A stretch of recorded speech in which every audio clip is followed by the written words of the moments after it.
Welcome. Please introduce yourself. My name is Barbara Lebogang Lombard. I'm an executive director at 21st Century. I'm also a consultant, which means I do consulting work other than just being on the board and on Exco. What is the link between leadership and change? Change and leadership are intertwined. Leaders have to have the competencies that are relating to change.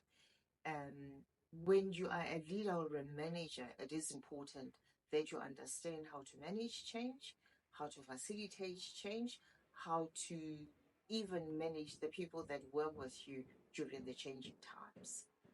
And how can leaders manage change within the organization? I feel we can find a way of incorporating change into leadership capabilities or competencies. In that way, we have the ability to manage, to monitor, and track as they manage change, when change is introduced, and how they respond also in supporting the others. I normally would use like a 360 feedback to establish if leadership are capable in managing and facilitating change. When going to change as a leader, do you also go to the emotional challenges? Wow, that's an interesting one. Yes, as a leader, you do go through the emotional challenges. Leaders are human. Change specialists like myself, I'm human too. I still also go through the emotional turmoil. And I will use the Kubler-Ross model of change or loss when it comes to managing change. You know, it's got various phases that people go through. The first one, for instance, if there's a death or moving house, getting married, divorced, and so on, people go through anger. No, actually, the first one is not even anger, it's denial, then anger. After anger, people go into bargaining.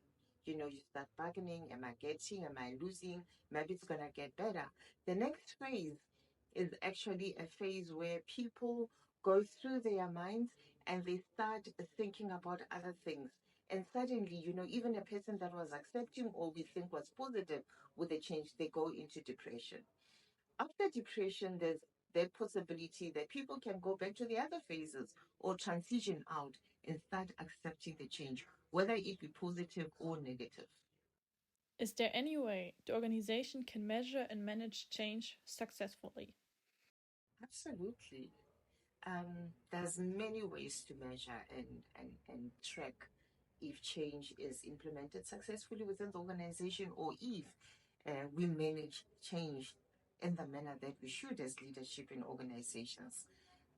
We can conduct surveys to establish how leaders manage change. We can get feedback from our employees. We can get feedback from the clients. So surveys, face-to-face, group discussions, we can have desktop buttons that people can press and respond in providing us feedback. In that way, as an organization, we have the ability to see where we slow down, or where we are doing well, or if there are people or divisions within the organization that are not managing change effectively and successfully.